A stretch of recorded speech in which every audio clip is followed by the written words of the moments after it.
¿Qué tal? Buenas tardes a todos. Vamos a dar comienzo a esta jornada de monotributo. Bueno, nos vamos a presentar. eh, Cristian Muraca es abogado, especialista en derecho tributario. eh, Forma parte del hoy el ARCA, que ex AFIP, así que tiene gran experiencia con respecto al tema del monotributo. Ambos somos miembros del Instituto de Finanzas y Derecho Tributario del Colegio de Abogados de, la, de San Isidro. Yo soy el vicedirector.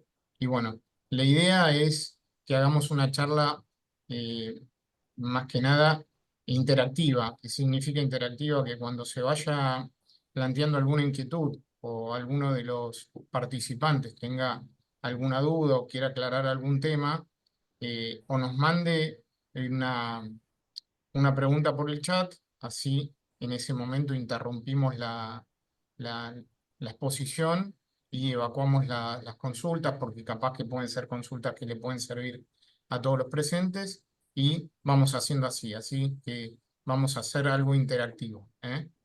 Si bien en principio Cristian va a exponer todo el régimen de monotributo. No sé si ustedes tenían alguna inquietud en particular, si tienen alguna inquietud en particular con respecto a algún punto determinado, me lo pueden mandar por el chat, así cuando Cristian va exponiendo, yo les puedo ir resolviendo o vamos viendo algunos puntos en especial que tienen cada uno. Así que bueno, le damos la bienvenida a todos, así que bueno, damos comienzo a la charla. Cristian, si querés compartir el PowerPoint, compartirlo nomás, así ya, ya empezamos con la charla. Después vamos a dejar al final Perfecto. unos minutitos para hacer alguna pregunta final o si alguno tiene alguna duda final, lo vamos a ir también evacuando las dudas. Pero la idea es hacer algo interactivo, ¿eh? Interactivo para que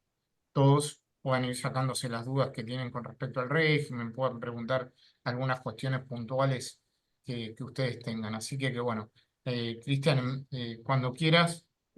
Bueno, bueno, buenas tardes a todos. Gracias por participar. Gracias a Marcelo por darme la oportunidad. Y bueno, venimos a hablar de un tema que creo que es importante para todos y como vengo diciendo desde que tenemos el nuevo paquete fiscal, es muy importante para aún más gente ahora, sobre todo por los límites que vamos a hablar hoy, cómo crecieron, cómo subieron, y la cantidad de gente que va a volver al monotributo y la que ya estaba va a tener márgenes tan altos que va a durar mucho tiempo su permanencia en el monotributo. Como digo siempre, hoy por hoy va a ser muy complicado que el fisco pueda avanzar sobre alguna exclusión, salvo algún caso muy, muy burdo, porque si uno hace las cosas prolijas va a ser muy complicado que quede excluido. Ahora bien, dicho eso, ya durante la charla vamos a ver cuáles son estos motivos que pueden hacer o pueden dar lugar al fisco para estas famosas exclusiones, que es el gran problema del monotributo. Y vamos a ver que igualmente hay que llevarlo día a día, hay que llevarlo mes a mes, sobre todo, y por eso cuando nosotros hacemos referencia a qué es el monotributo, más allá de cómo está compuesto, tenemos que decir que el nombre técnico y real es el régimen simplificado para pequeños contribuyentes. Dicho esto, es un régimen impositivo, sí. ¿Es simplificado?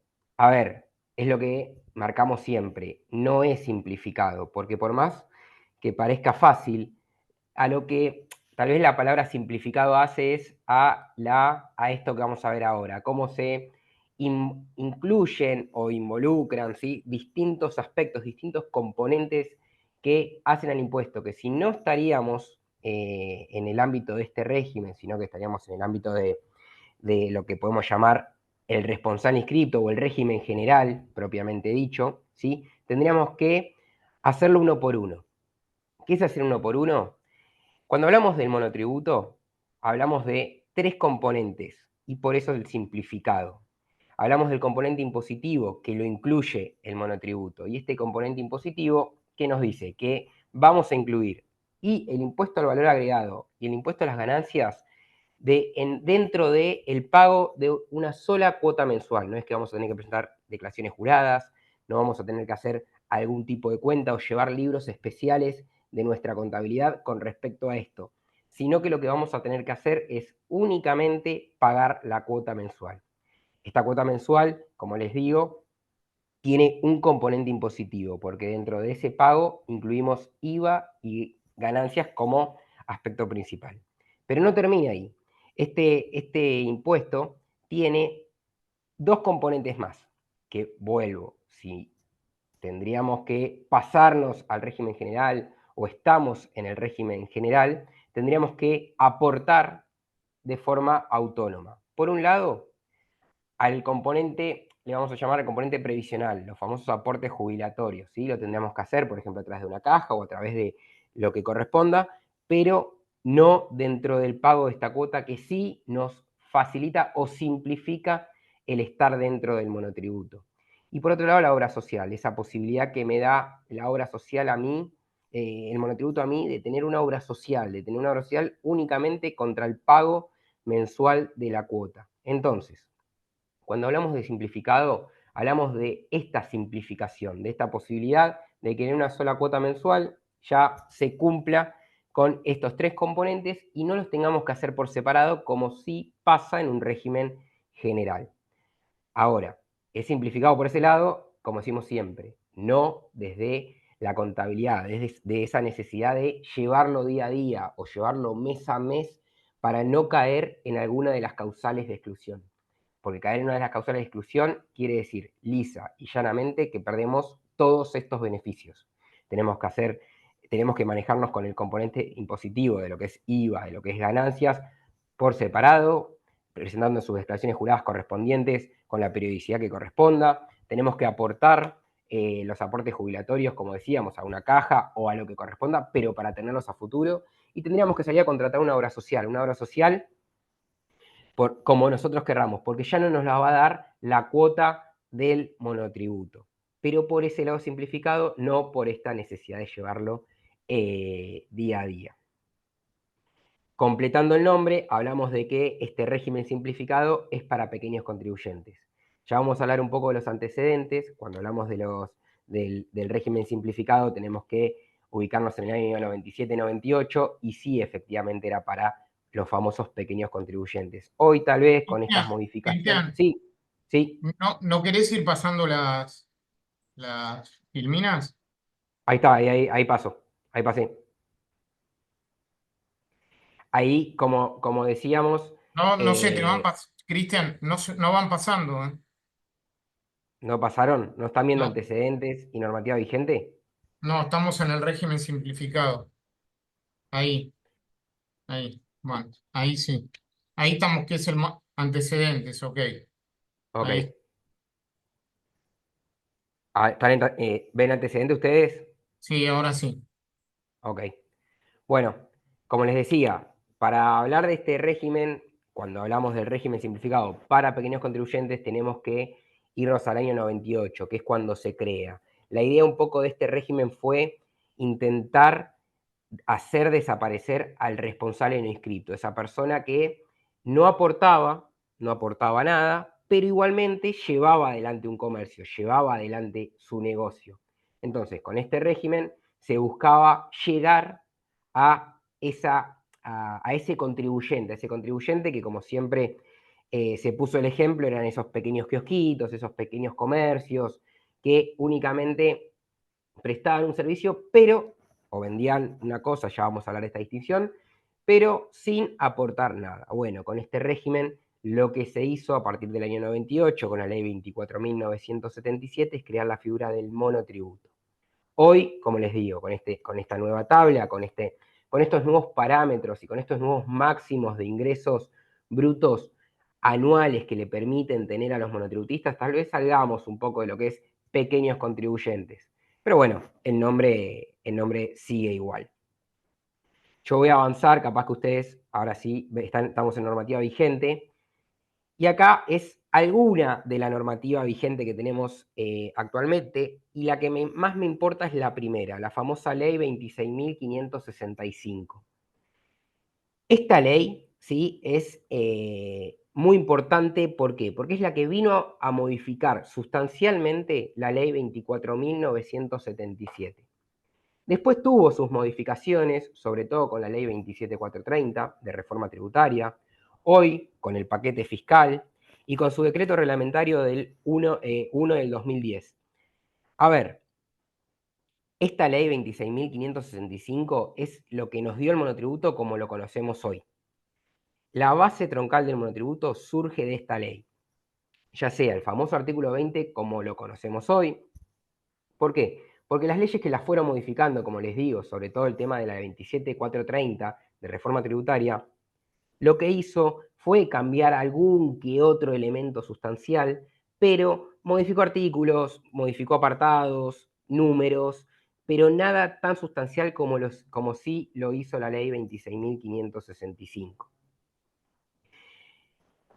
A ver, estos son algunos números que seguimos avanzando. En la actualidad tenemos casi 4,5 millones de monotributistas. Esto sigue creciendo día a día. A partir de la actualización de montos de hace unos meses, esto va a crecer exponencialmente, sobre todo el año que viene, cuando ya veamos algo más que agregó el paquete fiscal, que es la actualización.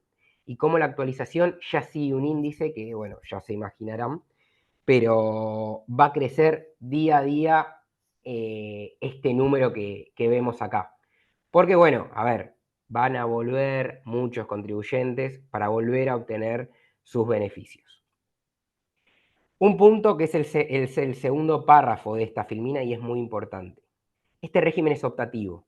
¿Por qué?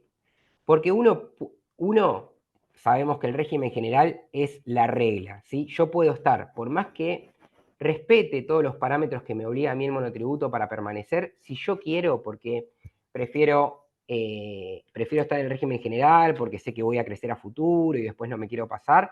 Bueno, a mí el régimen general me establece una regla. Si yo quiero estar en cualquier circunstancia económica que yo esté, puedo ingresar. Ahora, el monotributo o el régimen simplificado es un régimen optativo. ¿Por qué? Porque si no cumplo con los parámetros que vamos a ver durante esta charla, yo no voy a poder estar nunca en el marco del monotributo. No voy a poder ser parte de ese universo de contribuyentes que gozan de estos beneficios que me da el monotributo.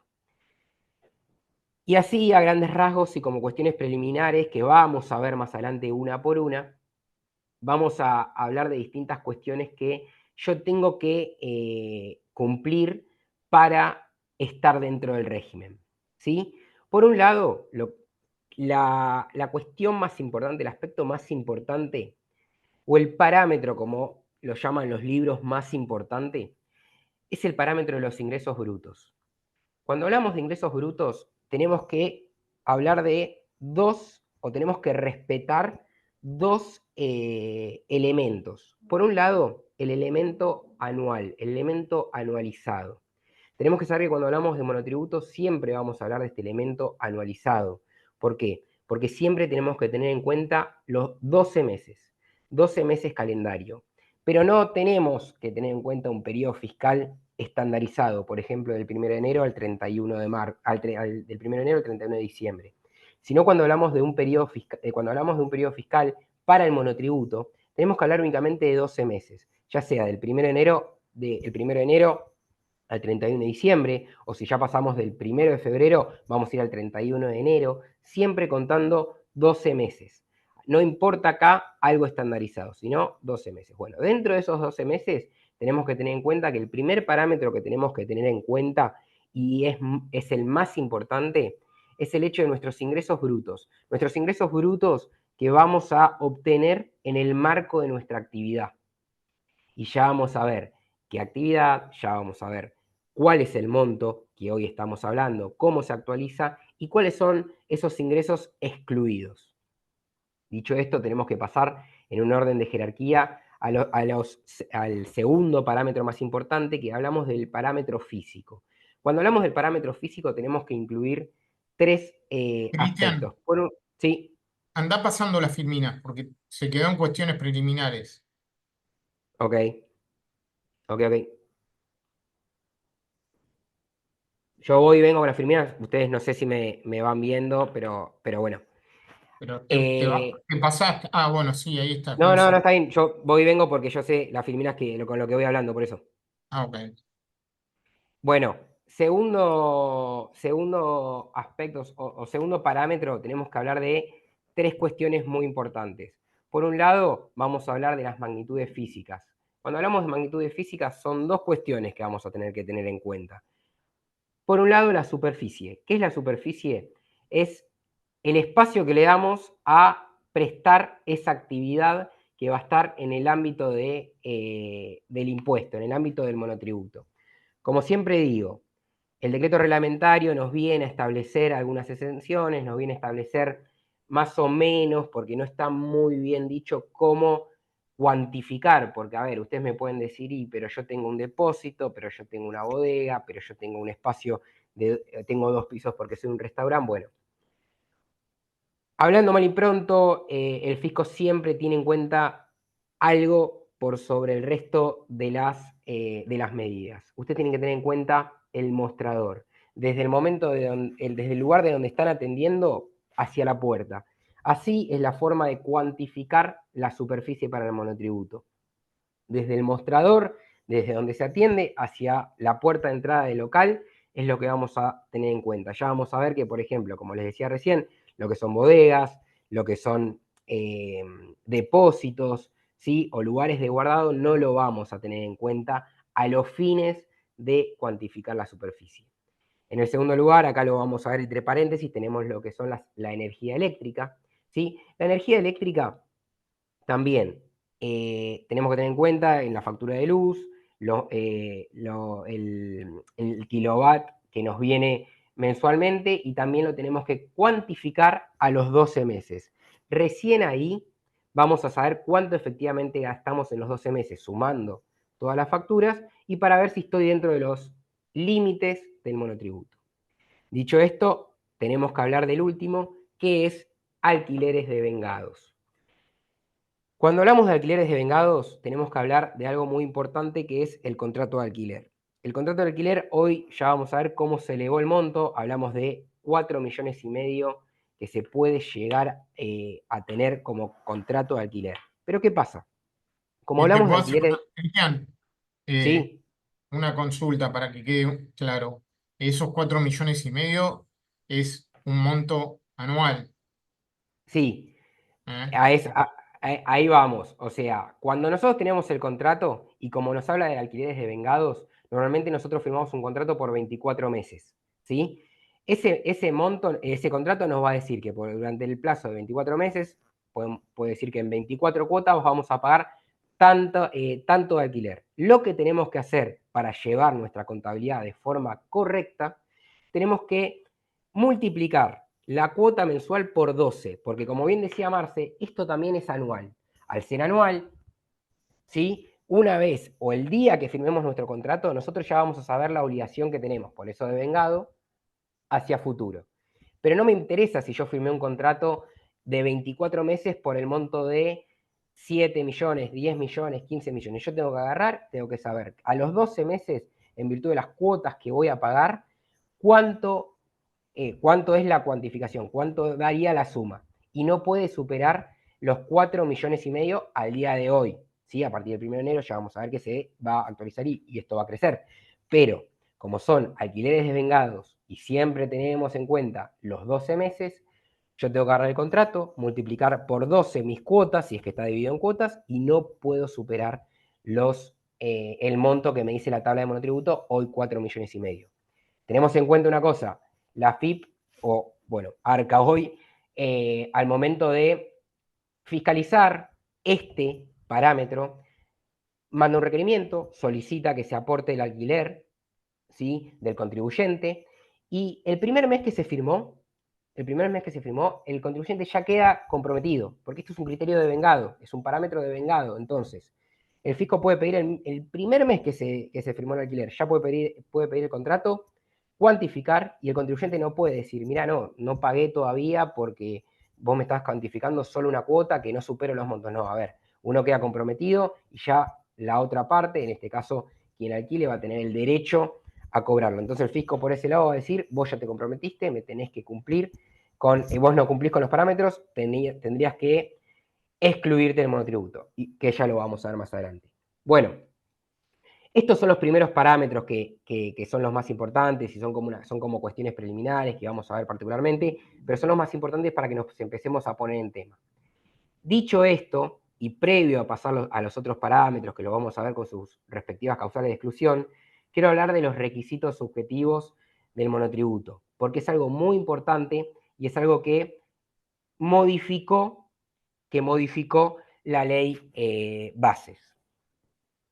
A ver, primer punto, y muy importante, tenemos que tener en cuenta que hoy por hoy, desde el año 2017, esto con la reforma 27430, únicamente pueden ser contribuyentes monotributistas las personas humanas, ¿sí?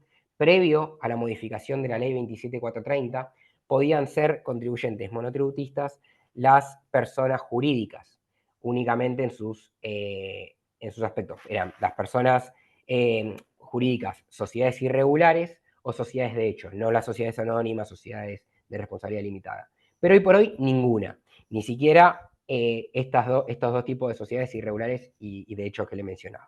Hoy por hoy únicamente las personas humanas. Hay una aclaración que hago acá también, que aparte de las personas humanas, tenemos a las sucesiones indivisas. Esa sucesión entre que fallece el causante y se dicta la declaratoria de herederos, o en su caso, se declara la validez del testamento. También, previamente al año 2017, estas sucesiones indivisas no tenían establecido una limitación temporal, un plazo por el cual podían continuar la actividad del causante en cabeza de él. No sé si alguna vez recuerdan haber visto las datas fiscales, esos QR que se pegaban en la pantalla, que decían sucesión indivisa de Jorge Pérez. Bueno, hoy sigue estando eso, sigue existiendo, pero a partir del año 2017, con la ley de reforma tributaria, se estableció una limitación temporal. La limitación temporal es este límite que da entre el fallecimiento del causante y la declaratoria de herederos o la declaración de validez del testamento. Ahí se cortaría, yo ya no podría seguir como monotributista en cabeza de ese contribuyente o del causante que falleció, o en caso de no haber iniciado una sucesión o no tener aún la declaratoria de herederos o la declaración de validez del testamento, el plazo de un año desde el fallecimiento. Una vez transcurrido este plazo, ya no hay forma de poder continuar como contribuyente monotributista en cabeza de causante. Tengo que modificar, digamos, la personería, por así decirlo, y tendrías que modificar en cabeza de quién se lleva adelante el comercio. Esto es muy importante porque, como les digo, antes sí, por los años se seguía en cabeza de el causante. Data fiscal, sucesión indivisa de tal persona y se continuaba. Hoy es o un año o hasta declaratoria de herederos o validez del testamento. Y agregamos acá que también un integrante de cooperativa, por su trabajo, si en caso de que decida facturarlo, podría estar incorporado en lo que es el monotributo. ¿Ok? Estas son pequeñas cuestiones que quería mencionarles. Lo primero que ustedes ven arriba de esta filmina, que vende productos, cosa mueble o presta servicios, sí es muy importante, ya lo vamos a ver por qué, pero la ley bases vino a realizar una modificación sustancial en el marco de esta cuestión, que ya lo vamos a ver más adelante. Dijimos requisitos objetivos. Hola, hola. No, nada, Cristian. Dicho esto, repetimos algunos de los que hemos mencionado, y acá es donde me quiero meter con una de las primeras modificaciones de la ley bases, ¿sí? A ver, históricamente la diferencia de categorización de actividades para el contribuyente monotributista era lo más importante que tenía que tener en cuenta, ya sea el contribuyente como en su caso, si tenía el contador. ¿Por qué? Porque eran muchas las causales de exclusión que recaían en los contribuyentes por estar mal categorizados. No solo por estar mal categorizados, sino por pensar que podían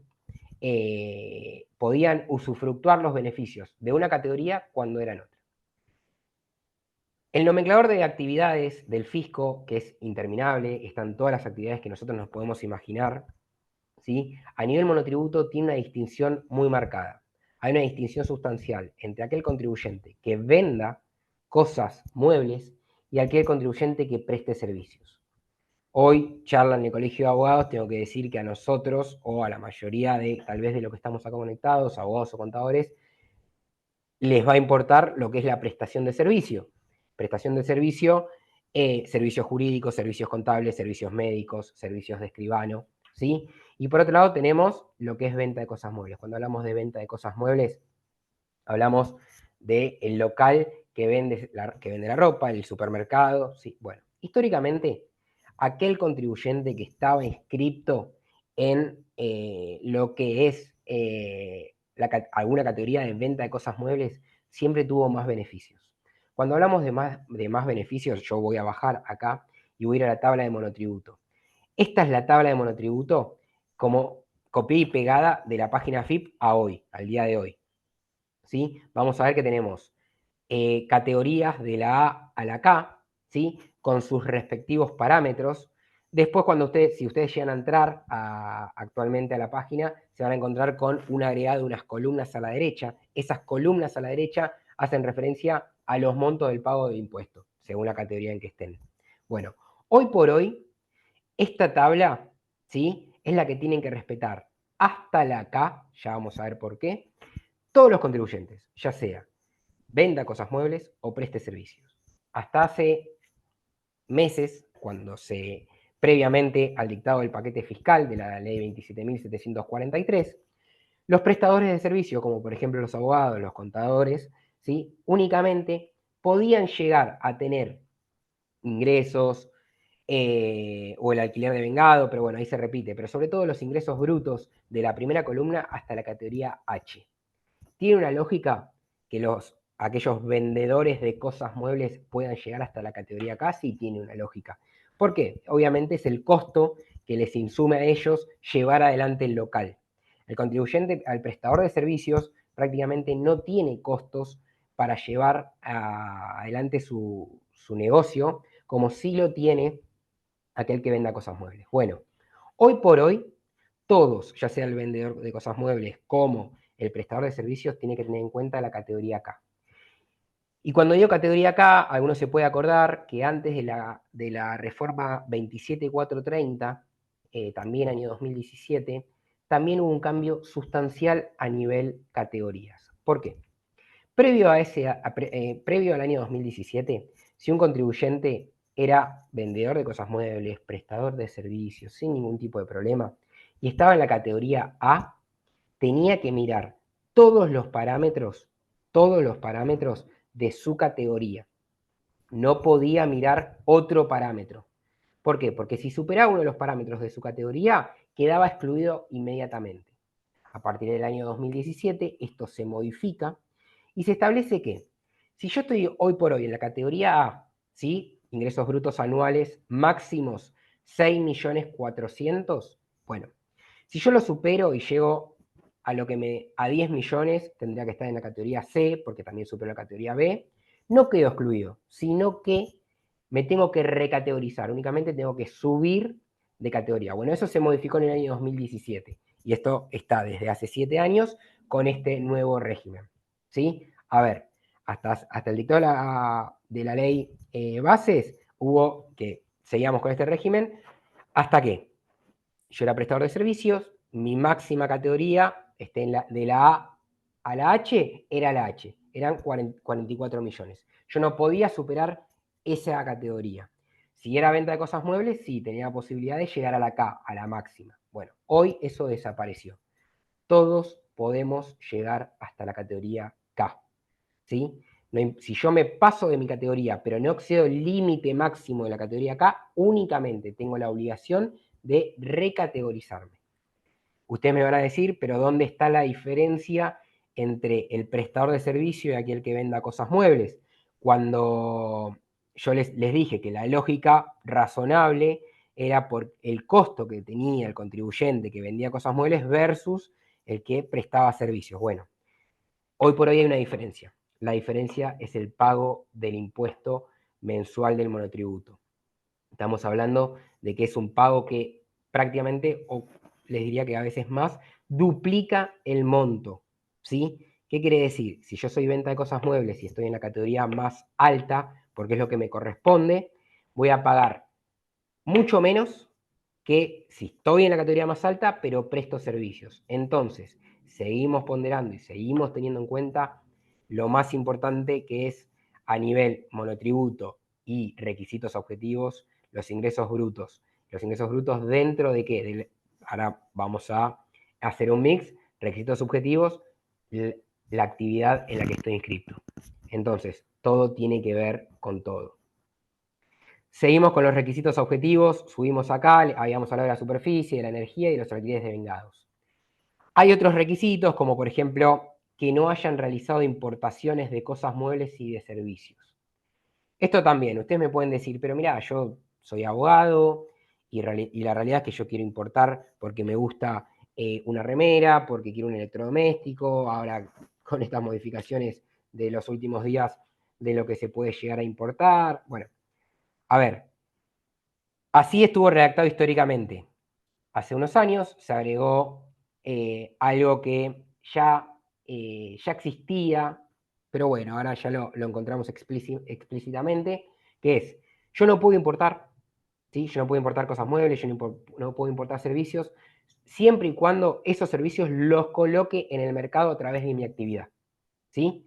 Yo puedo importar lo que quiera, siempre y cuando no sean cosas que sean relativas a mi actividad que yo las voy a utilizar para vender. Entonces, el contribuyente monotributista no va a poder realizar importaciones de cosas muebles o servicios para su actividad. Otro punto que me parece importante acá es el tema de que no posean más de 3 unidades de explotación. Cuando hablamos de esto, en un rato vamos a ver algo que vino a modificar la ley bases que me parece sustancial, que es el tema de los alquileres.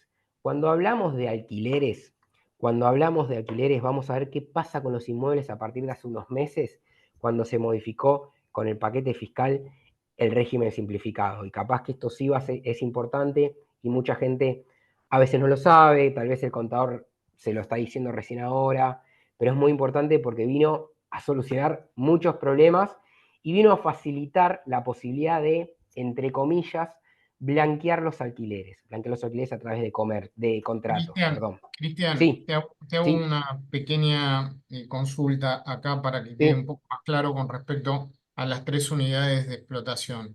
¿Qué se entiende por unidad de explotación?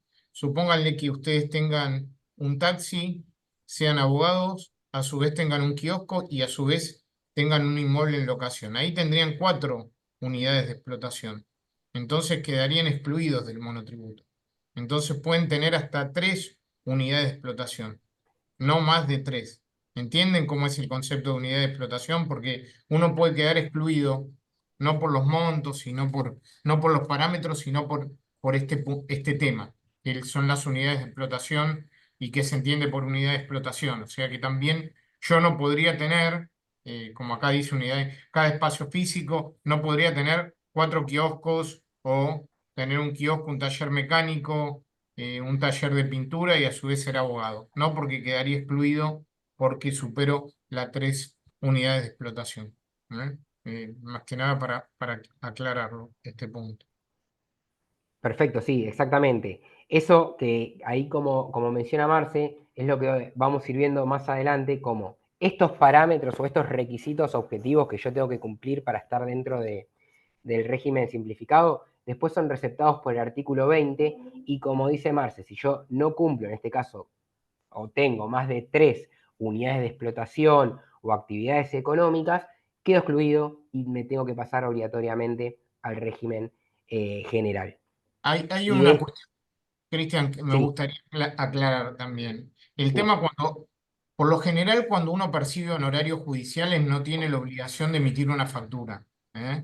Porque están exentos por una resolución, la 1415, excluye a los abogados que cobran honorarios judiciales realizar la facturación. Que ustedes no tengan la obligación de generar una factura no significa que esos ingresos lo tengan que tener en cuenta para el monotributo. ¿Entienden? O sea que uno cuando cobra un honorario judicial también lo tiene que tener en cuenta a los fines de determinar los montos de facturación.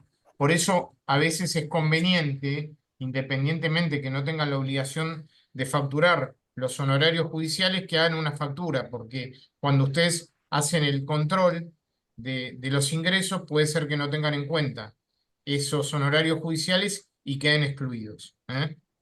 Ahí, esperen que hay Y alguien que está haciendo una consulta. A ver. Sí, si querés, Cristian. Perdón, siempre y sí, cuando se perciban a través de un expediente. Sí, exactamente. Si se perciben en forma negro o por afuera del expediente, en la medida que lo percibas en negro no vas a tener ningún problema, pero y que no lo bancarices el negro. En la medida exacto. que vos en realidad lo percibas en blanco o que lo bancaricen porque te hagan una transferencia mediante Mercado Pago, mediante una cuenta bancaria, ahí todos esos ingresos los vas a tener que tener en cuenta a los fines de determinar el parámetro de ingresos del monotributo. ¿Eh? Tengan en cuenta que hay que tener en claro también los depósitos bancarios. Hay que analizar los depósitos bancarios porque la totalidad de depósitos bancarios no podrían superar la cifra de los 68 millones que les comentó Cristian. Estas son cuestiones que hay que ir teniendo en cuenta, para no quedar excluido. Sí, particularmente una cuestión también como lo que dice Marce, que hay un fallo de 2020 que también habla justamente de eso, el fallo es Morata Jorge, habla de monotributo particularmente, y el contribuyente aporta como prueba la no obligación de facturar. Está todo bien, no hay problema, pero siempre tenemos que tener en cuenta una cuestión.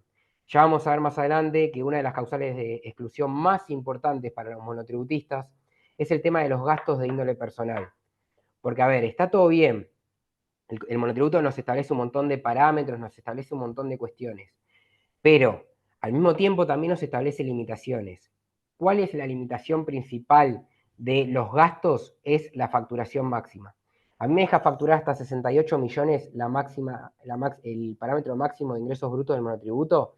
Bueno, si yo gasto con gastos de índole personal, tarjeta de crédito, me compro un auto, me compro una casa, ¿sí? Por encima de ese monto, a ver, ¿cómo lo voy a justificar? Si no lo justifico, ya lo vamos a ver en el artículo 20, también quedo excluido. ¿Por qué? Porque gasté más de la categoría máxima de monotributo, que son los 68 millones, y no solo eso, sino que no lo puedes justificar. Entonces, uno puede decir, mira, yo tengo regulado por expediente tanta cantidad de honorarios. No la facturo, ¿por qué? Porque no me quiero pasar de categoría, no quiero superar los límites del monotributo, todo bien, pero yo con la tarjeta sigo gastando plata, sigo gastando plata, sigo gastando plata. Me compro un auto, me compro una casa y no puedo justificar esos gastos. Bueno, también quedo excluido del monotributo. ¿Por qué? Porque está buenísimo. La RG 1415 del año 2003 me exime a mí de facturar estos honorarios. Pero hay que tener en cuenta de que a los fines del monotributo no facturar a veces puede ser un perjuicio. Porque vos no superás los ingresos, pero al mismo tiempo no puedes justificar tus gastos porque únicamente tu actividad es como monotributista. Cualquier abogado que no tiene otro ingreso que no sea la facturación como monotributista, bueno, quedaría excluido del régimen por los gastos personales. Quiero terminar con un punto acá importante, así cerramos, que son estos requisitos objetivos. Este último punto que voy a mencionar ahora es únicamente para aquellos que vendan cosas muebles. No se puede superar el precio máximo unitario de venta que establece la tabla de monotributo, hoy son 385.000 pesos, en una sola venta. ¿Qué quiero decir con esto? Yo tengo una casa de muebles, por ejemplo, siempre pongo el mismo ejemplo. Si yo voy a vender un mueble o voy a vender una mesa con 6 sillas, si a mí la mesa con 6 sillas me supera este monto, no hay problema. Ahora, si de forma unitaria cada silla o la mesa sola va a superar este monto, ahí sí estamos en un problema y deberíamos y quedaríamos excluidos del monotributo, porque esto también es una causal de exclusión. Vender de forma unitaria un producto que supere los 385.000 pesos. Sigamos acá en esta diapositiva, les traía esta modificación que se hizo, que hoy por hoy ya no hay diferencia para la tabla de monotributo entre lo que es prestación de servicio o venta de cosas muebles. Todos tenemos que tener en cuenta la categoría K y los parámetros de la categoría K.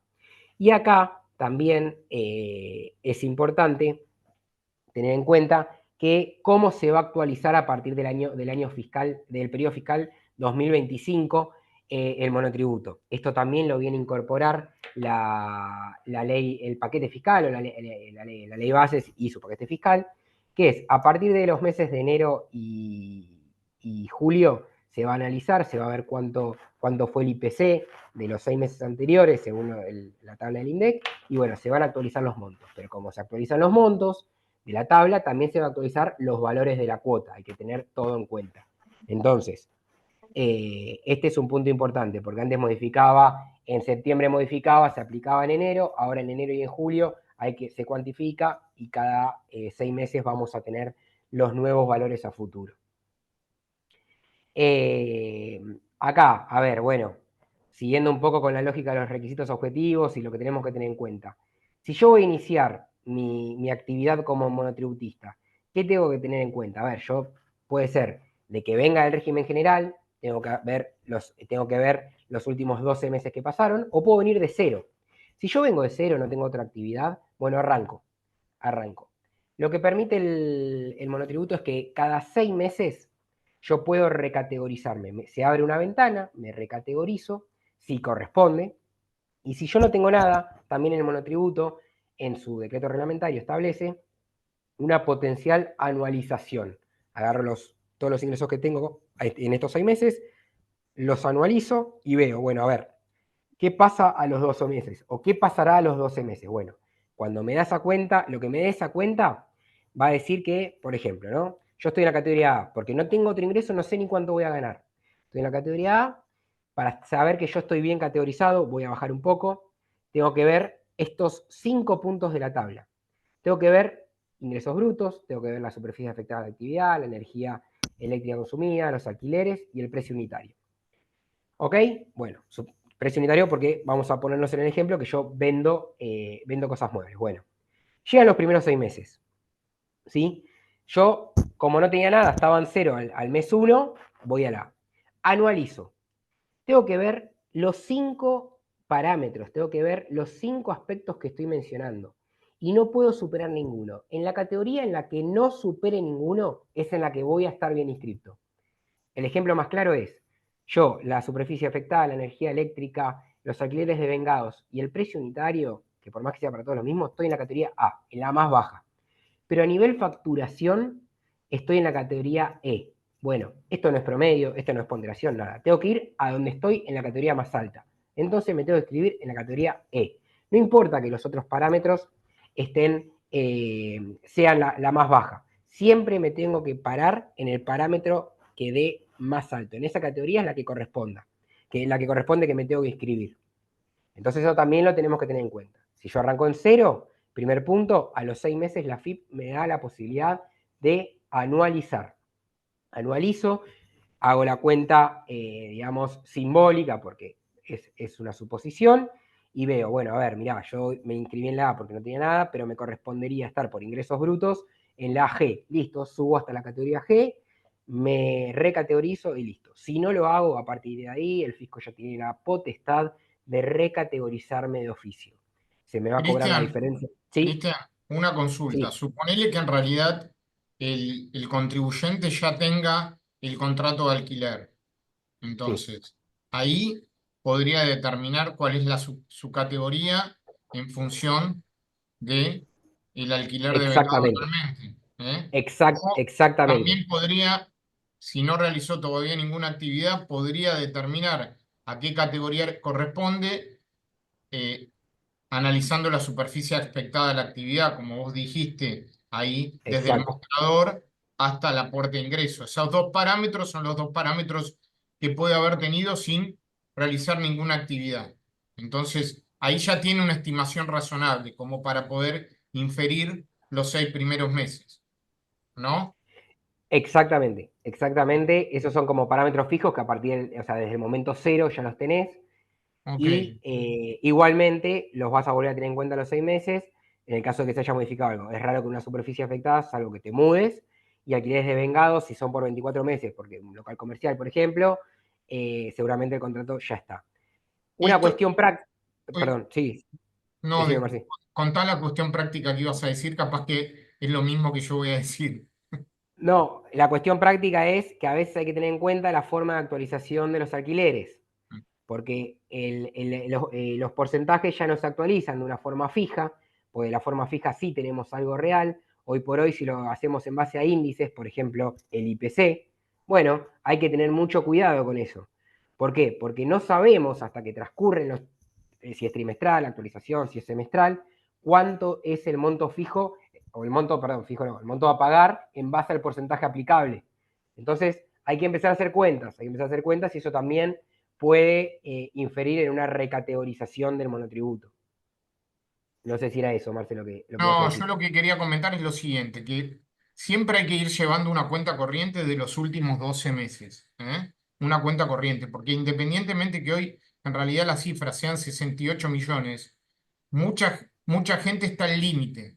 Entonces tiene que ir manejando la cuenta corriente para ver cuándo puede quedar excluido, que es diferente quedar mal categorizado. Son dos cuestiones distintas. Lo que hay que tratar de no quedar es no quedar excluido, porque si uno queda excluido, ahí tiene que ser responsable inscripto, tiene que pagar ganancias, tiene que ser autónomo, se complica un poco más. Entonces, hay que ir llevando una cuenta corriente de los últimos 12 meses que va pisando siempre al último mes. O sea que vamos siempre actualizando con el último mes la cuenta corriente, ¿eh? Eso es una cuestión práctica que conviene hacerla para no pasarse.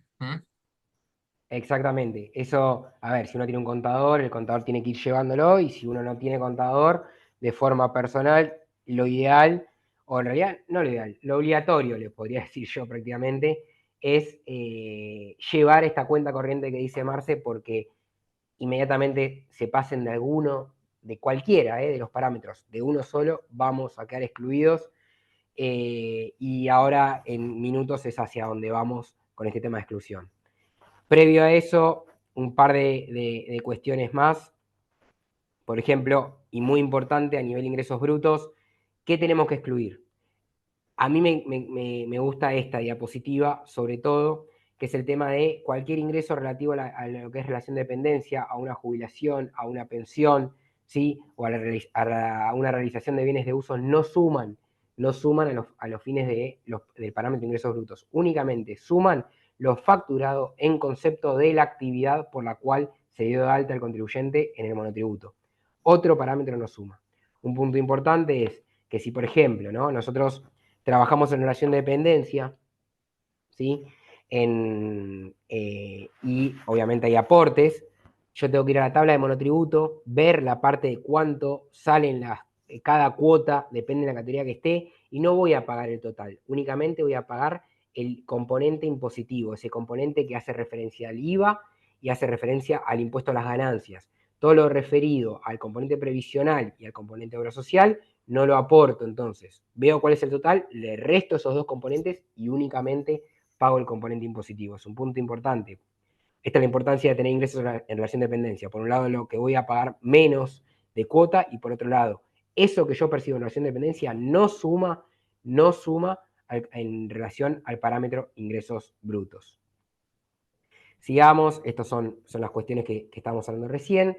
Quiero venir acá, espero que no lo vean muy chiquito porque quise poner un montón de cosas, pero yo se los voy a explicar. A ver, esto es una ventaja, porque así lo dice la ley bases. Cuando hablamos de esta ventaja, hacemos referencia al alquiler de bienes inmuebles, a la explotación de bienes inmuebles, ¿sí?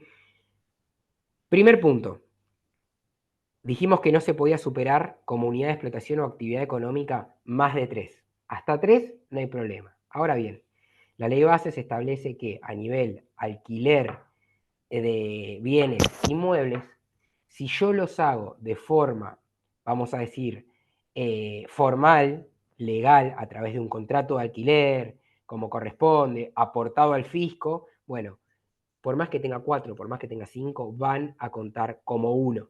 Van a contar como uno, siempre y cuando todos tengan su contrato. ¿Qué tengo que tener en cuenta acá? La anualización de los alquileres, ojo con eso.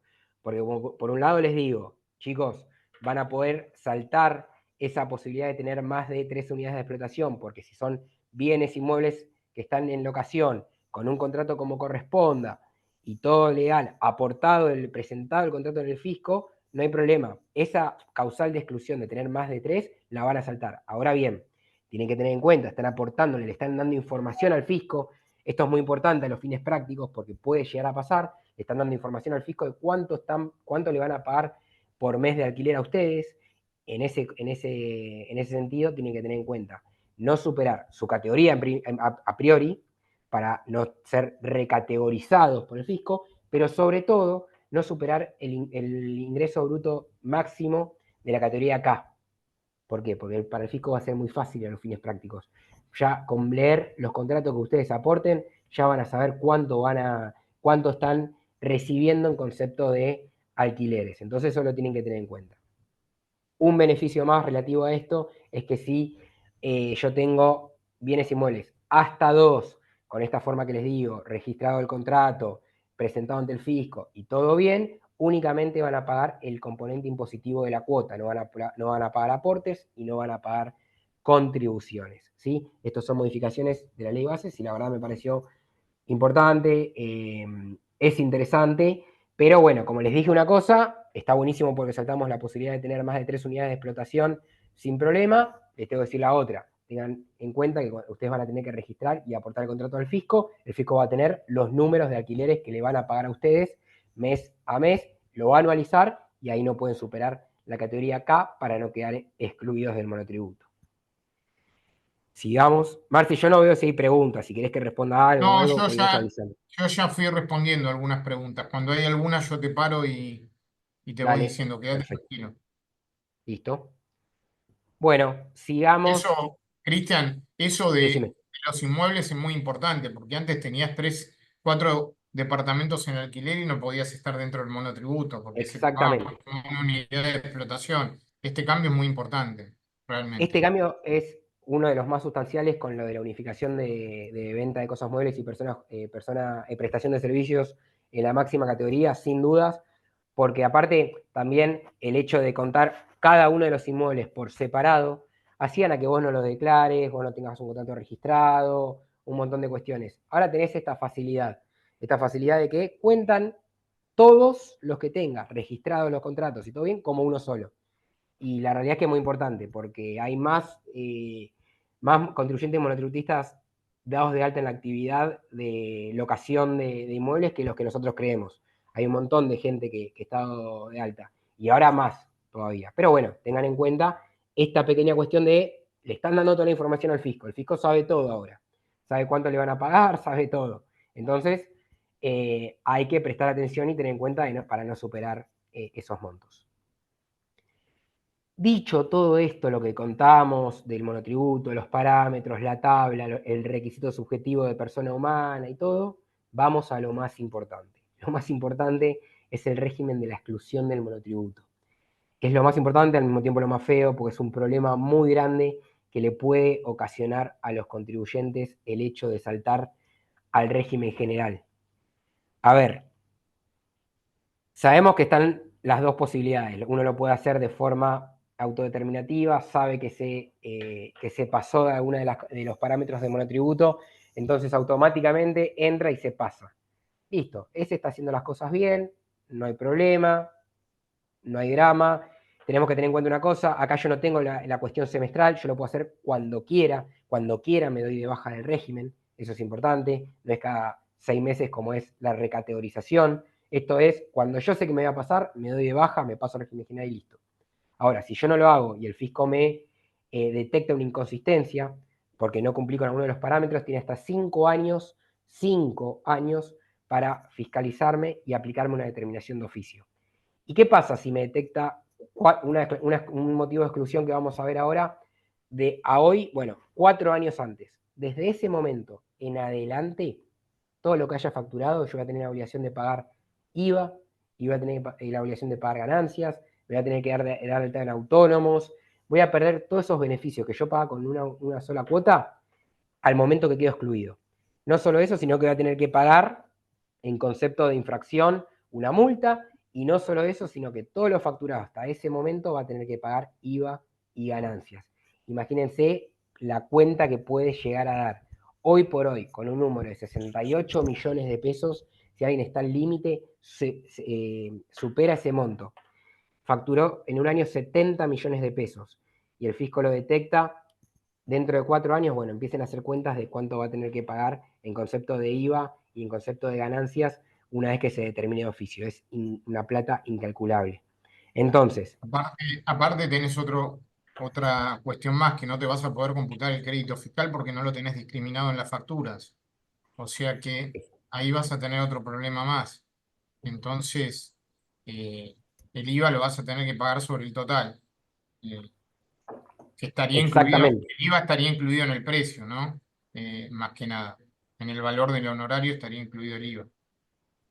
exactamente. Entonces, quiero que piensen y se pongan a hacer cuentas en su cabeza un segundo para ver la cantidad de plata que equivale el hecho de quedar excluido con esta posibilidad que tiene el fisco del periodo de prescripción 5 años para atrás. ¿Sí? Hay que, como dice Marce, y remarcamos siempre, hay que llevar esta cuenta corriente, hay que tenerla en cuenta, porque una vez que nos pasamos, no hay vuelta atrás, no hay soluciones. Fueron muy pocas las veces que se estableció una posibilidad de volver. El año pasado hubo una posibilidad de que si superabas en menos del 25% de la categoría máxima los ingresos brutos por los cuales te pasaste, podías volver, pero fue literalmente algo rarísimo. La realidad es que el fisco, si te detecta una exclusión, la determinación de oficio es muy costosa, hasta niveles de que uno se puede llegar a replantear la posibilidad de seguir o no en el negocio. Dicho esto, pasemos a los motivos de exclusión de monotributo. Acá lo que van a ver ustedes es que van a ver cómo se repite un poco lo que veníamos hablando con respecto a los requisitos objetivos, ¿sí? Y por eso vamos a ver el primero. El primero dice lisa y llanamente que los contribuyentes quedan excluidos de pleno derecho del régimen simplificado cuando la suma de sus ingresos obtenidos de las actividades incluidas en el régimen, prestación de servicios o venta de cosas muebles, en los últimos 12 meses, eso volvemos a lo mismo, siempre hay que contar 12 meses, ¿sí? Exceda el límite máximo de la categoría K. Antes del paquete fiscal, antes de la ley 27.743, se establecía límite máximo establecido para categoría K en el caso de venta de cosas muebles y categoría H para aquellos que presten servicios. Hoy por hoy, como les decía, modificación sustancial, desapareció esta distinción, la categoría K para todos, los 68 millones para todos.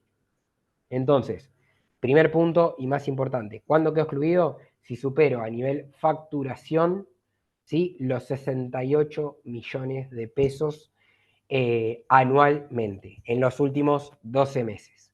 Ya sea abogado, ya tenga un kiosco, ya sea arquitecto, lo que sea. Hoy por hoy, cualquier actividad, 68 millones de pesos.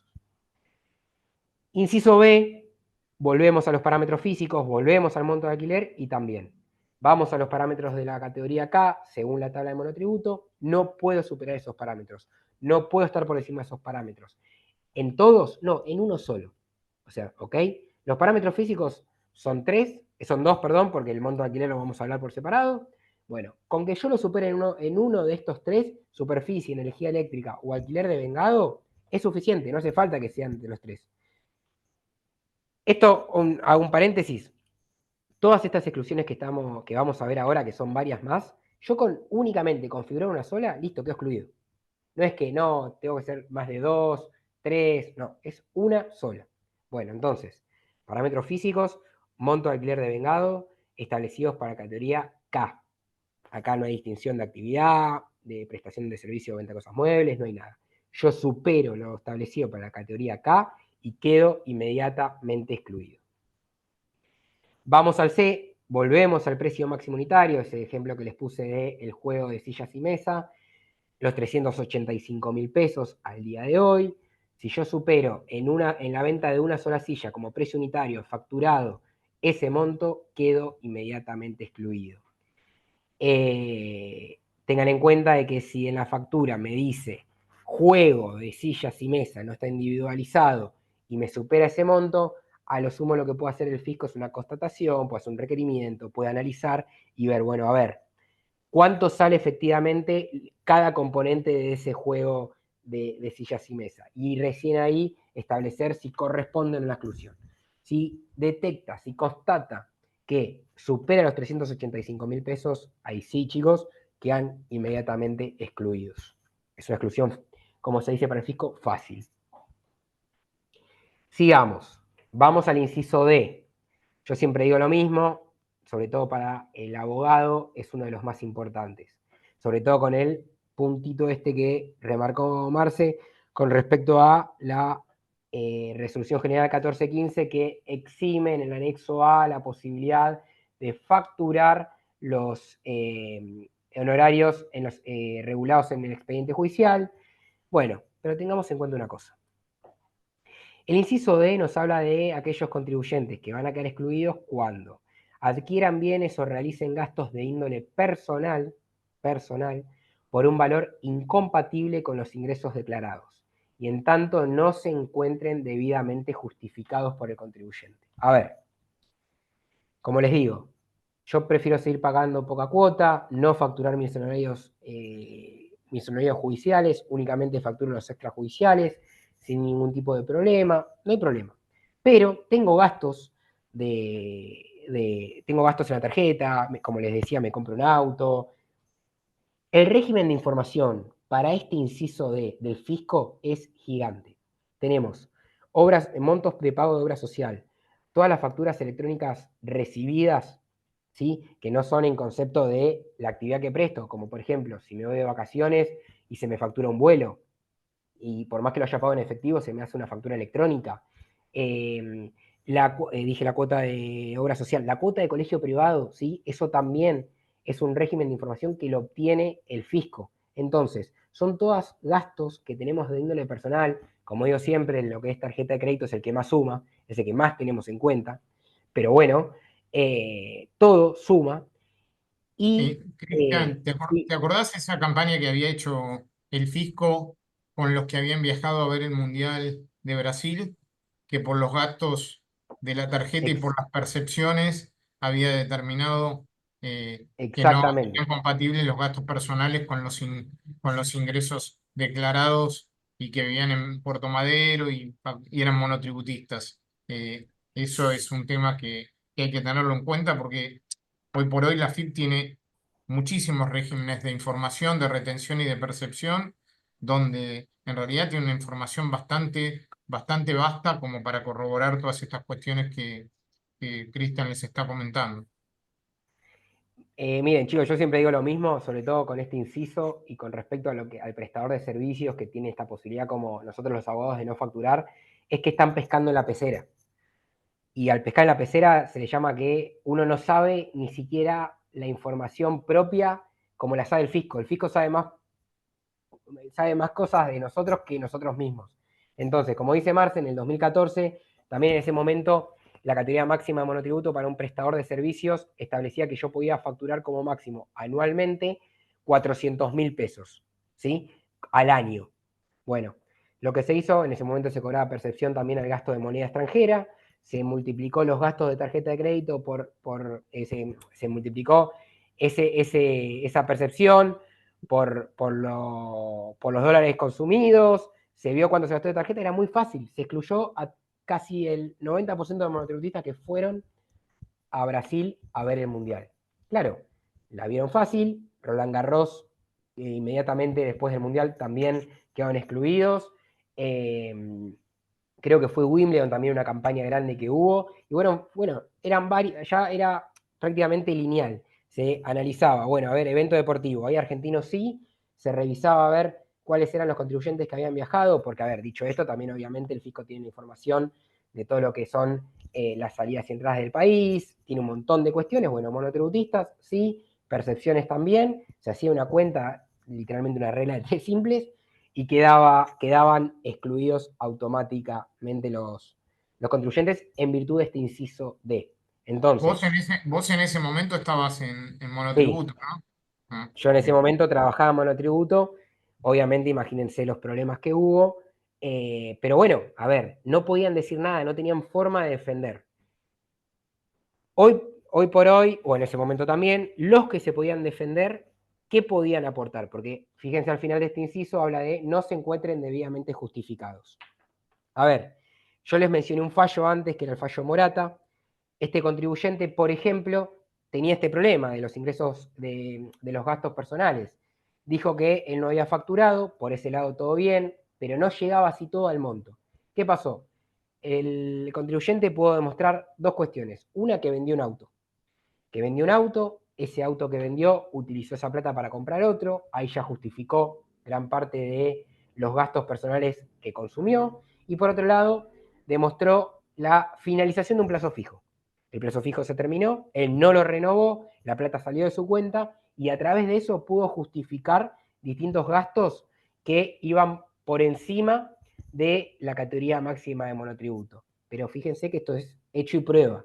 Tuvo que demostrar cada uno de los gastos que hizo versus qué ingresos tenía o qué dinero tenían para poder demostrar de que no tenía que quedar excluido. Hay otro fallo que es Pino Hipólito, situación dentro de todo parecida, y bueno, él no pudo demostrar o justificar todos los gastos, tampoco unos ingresos que tenía, no los pudo justificar cuando le preguntó al fisco, y dos contribuyentes en una misma situación, uno lo pudo demostrar porque vendió un auto y liquidó un plazo fijo, y el otro no, porque no tenía cómo demostrar al fisco que tenía otra plata diferente a lo facturado o lo que podía llegar a facturar el monotributo. Entonces, siempre tienen que tener en cuenta ustedes, chicos, que es el tema de el hecho y prueba para el monotributo. Si yo gasto por encima, tengo que tener en cuenta que, por ejemplo, el fisco no te va a decir nada. Si puede, el fisco únicamente con sus bases de datos puede ver que vos compraste un auto, pero porque inmediatamente antes habías vendido otro. Ahora, si vos tenés un auto, vos compras un auto 0 kilómetros, pero el que vos lo vendés 6 meses después, bueno, no le puedes demostrar al fisco que lo que vendiste 6 meses después para haber comprado un auto 0 kilómetros. Todo tiene que estar probado para no quedar excluido. ¿Sí? Y tampoco la cuestión es, no, me prestó plata un familiar y nada, porque el fisco prácticamente no lo tiene en cuenta. Como les digo esto, sí hay que tener en cuenta cotitulares de tarjetas, eso sí es una forma de demostrar y justificar gastos, eso está por decreto reglamentario también. En el caso de en un matrimonio, si uno es cotitular de la tarjeta, puede demostrar, puede decir, no, mira, en este caso mi esposo o mi esposa tiene ingresos por otro lado, en relación de dependencia, o también es monotributista, unificar los ingresos a los fines de demostrar gastos. Pero todo queda en cabeza del contribuyente una vez que el fisco inició la fiscalización a los fines de Cristian, la determinación de oficio. Sí, pero ya estás adentro de un procedimiento contencioso administrativo, o sea que estás ya en un problema, porque vas a ya tener que estás en un problema, demostrar, ya obvio. tenés un Sí, sí, problema, claro. o sea que lo que hay que tratar de hacer es una planificación preventiva para que en realidad no generar ese problema, porque después es una cuestión de hecho prueba, sí, obviamente, pero a veces es muy difícil probar alguna cuestión. Entonces siempre es preferible adelantarse y hacer todo este análisis que nosotros les estamos haciendo ex ante, en vez de ex post. Otra cuestión que hay que tener en cuenta, que son los gastos por cuenta de terceros. Muchos abogados o muchos contadores dicen, bueno, sí, mandame el dinero, transferímelo, así yo con ese dinero, no sé, pago la rúbrica de libros, pago el poder al escribano. Hay que tratar de no hacer eso, ¿eh? Directamente que el cliente le pague al escribano, que le pague a la librería comercial, que pague el impuesto que tiene que pagar y que nada pase por las cuentas corrientes de ustedes o los gastos a nombre de cada uno de los contribuyentes, sino que en realidad ese gasto directamente se lo facturen al cliente en vez de facturárselo a ustedes y que en realidad el pago de un gasto que no es propio lo realice el cliente para no abultar los depósitos bancarios y tampoco abultar los gastos, ¿eh? Eso es un tema que hay que tener en cuenta. Exactamente, y a ver, pasa un montón, pero tengan en cuenta que al fisco no le interesa en absoluto después esta demostración de, no, pero me pagaron en concepto de un impuesto tal, no.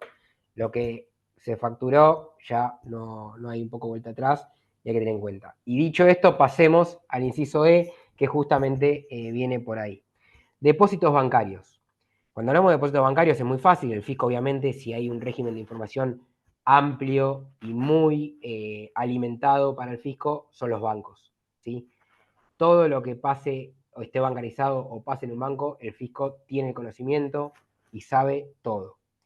Pero agrega este artículo de depósitos bancarios debidamente depurados, ¿sí? El fisco, previo a avanzar con una exclusión de este tipo, tiene que hacer un análisis al momento de la fiscalización de que no puede, por sí, excluir depósitos de los contribuyentes. Si el fisco lo puede excluir, ya lo tiene que sacar de su papel de trabajo, ya tiene que sacar de su cuantificación para decir, bueno, a ver, este contribuyente superó los depósitos bancarios por 68 millones de pesos, por lo cual quedaría excluido, porque también vamos a la categoría máxima, ¿sí? Tiene depósitos bancarios por 70 millones de pesos. Pero el fisco tiene el dato internamente de que vendió una casa. Bueno, listo, no hay problema, hasta ahí llegamos, no hay problema. Ahora, si no tiene el fisco hace un análisis y ve que no tiene a los fines de la depuración algo de excluir depósitos y llega a la conclusión de que tiene 70 millones de pesos depositados que supera el monto, bueno, va a notificar y el contribuyente puede venir y defenderse en este caso, pero va a tener que demostrar de que parte de esos ingresos no tiene nada que ver con el monotributo. Y a ver, yo he visto que lo que hacen, y esto sí es a los fines prácticos, muchos contadores, muchos contribuyentes, decir, bueno, mirá, esto me transfirió tanta plata en concepto de un cumpleaños, cuestiones personales del día a día de la vida, pero bueno, es una cuestión de demostrar. Después es un tema de hecho y prueba y como volvemos a lo mismo, es un tema contencioso, es un tema jurisdiccional que después hay que demostrar con prueba de que es verdad y esa prueba tiene que ser fehaciente y tiene el fisco que poder decir, no, bueno, tiene razón este contribuyente, no se sigue con la exclusión. Ahora, son pocas las cuestiones que el fisco puede tener en cuenta. Como les digo yo, la venta de un bien mueble registrable, la venta de un bien inmueble, la venta de un bien inmueble, algún tema de depósito por el cobro de alguna pensión o algo en particular, porque si no, esto debidamente depurados, el fisco ya hizo un análisis una vez antes de notificar la exclusión, y a ver, son cuestiones de que si uno no tiene cómo probarlo, quedan excluidos automáticamente. Una vez que se superó los depósitos bancarios del monto máximo de categoría K en este caso, quedan excluidos, no hay vuelta atrás. Entonces, también tenemos que llevar esta cuenta corriente de lo que se nos deposite, porque más aún los bancos informan todo. Sigamos, vamos al inciso F, hablamos de hayan perdido su calidad de sujeto del presente régimen. Esto hoy por hoy ya no es tan sustancial. Sí me interesa la segunda parte, el tema de hayan realizado importaciones de cosas muebles para su comercialización posterior y o de servicios con idénticos fines, que es lo que hablábamos antes. Yo puedo importar, sí, puedo importar, yo soy abogado, puedo importar sin problema. Una remera, una campera, un teléfono, un componente de la computadora, lo que yo quiera, siempre y cuando no tenga que ver con mi actividad. Yo tengo un local, un mini mercado netamente de productos alimenticios y quiero importar una computadora, no hay problema. Lo puedo hacer sin ningún tipo de problema. Vamos al inciso G. Realicen más de 3 actividades simultáneas o posean más de 3 unidades de explotación. A ver, esto es lo que explicaba antes Marce, teniendo el concepto de unidad de explotación, actividades simultáneas, tiene sus cuestiones a analizar. Ejemplos, ya sabemos que la ley bases nos vino a modificar algo de esto, que son los bienes inmuebles con contrato registrado. Bueno, sabemos que puedo tener 4, 5, 6 sin problema, siempre y cuando los contratos estén registrados, van a sumar como uno. Primer punto. Segundo punto, si yo tengo declarado en el nomenclador de actividades, primera actividad principal, venta en minimercado, que es una actividad del nomenclador, y abajo tengo venta de bebidas alcohólicas, venta de bebidas analcohólicas, venta de frutas y verduras, venta de legumbres, todas asociadas a esa actividad, obviamente también me van a sumar como 1, no me van a sumar como 7. Eso también lo tenemos que tener en cuenta. Ahora sí, yo no puedo estar dado de alta como locador de servicios, locador de inmuebles, perdón, venta en minimercados, abogado y servicio de transporte. Eh, Ahí ya tendría 4. Perdón, sí, Marce, decime. no, está bien, está bien. Ahí ya tendría 4, ¿sí? Fíjense, todas diferentes. Entonces, a los fines de este inciso G de exclusión de monotributo, tenemos que tener en cuenta varias cosas. Desde la ley bases en adelante, tema de los inmuebles. Si están en los contratos registrados sin problema, cuentan como 1. 2, si voy a tener en cuenta de que yo tengo una actividad principal, que es esto, siempre pongo un ejemplo, de actividad de venta en mini mercado, con todas las cosas que vendo adentro, siempre relativas, no tengo problema. Lo que no puedo tener es dado de alta como servicio de transporte, como abogado, servicio de venta de mini mercado y aparte también como servicio inmobiliario o de alquiler de inmuebles, porque tendría más de 3. Hasta 3 no hay problema. Siempre ténganlo en cuenta eso porque uno, sobre todo cuando los montos de monotributos de facturación máxima empiezan a crecer tanto, todos empiezan a meter todas sus actividades dentro del monotributo. ¿Sí? Antes, cuando los montos eran más bajos, tenían algunas actividades por el monotributo y otras las declaraban como en el régimen general. Siempre teniendo en cuenta esto, hay que llevar una cuenta corriente correspondiente a saber no solo los montos, sino también la facturación. No hay que mezclar facturación. Bueno, hoy, con 68 millones de pesos, si alguien quiere declarar otras actividades que estaban por fuera del monotributo en el régimen general dentro, bueno, tengan en cuenta de que no pueden superar las 3 actividades simultáneas o no pueden tener más de 3 unidades de explotación. El Cristian, ejemplo, igual sí, independientemente de lo que estás diciendo, o puede ser monotributista o puede ser responsable inscripto, no puede ser las dos cosas a la vez, un contribuyente. por la misma actividad no se puede ser las dos, No, y no pueden tener los dos por regímenes. ninguna actividad se puede ser. Un mismo contribuyente no puede ser a la vez responsable inscripto y monotributista. Eso hay que tenerlo en cuenta. Si uno es monotributista, no puede ser responsable inscripto. Eso ténganlo claro, ¿eh? Porque es así. Sigo acá. Dale. Bueno, a ver, este inciso H es controvertido, ¿sí? Es controvertido porque hoy por hoy ya lo dejamos, quedó sin uso hace 2 meses, sí, lo van a seguir encontrando cuando entren en Infoleg, en alguna actualización de la ley lo van a seguir encontrando, pero hoy por hoy ya pierde sentido. ¿Y para qué estaba creado este inciso H? Porque, como yo les decía, si yo era locador de servicios, eh, el prestador de servicios o locador de servicios, podía llegar hasta la categoría H antes de la ley bases. Hoy, como puedo seguir hasta la categoría K, ya no tiene ningún beneficio el ser contribuyente a los fines de venta de cosas muebles. Pero ¿qué pasa? Si el fisco me detectaba que yo era abogado y me daba de alta en una actividad de venta de cosas muebles para tener más categorías y poder facturar más, inmediatamente me podía excluir del monotributo, ¿sí?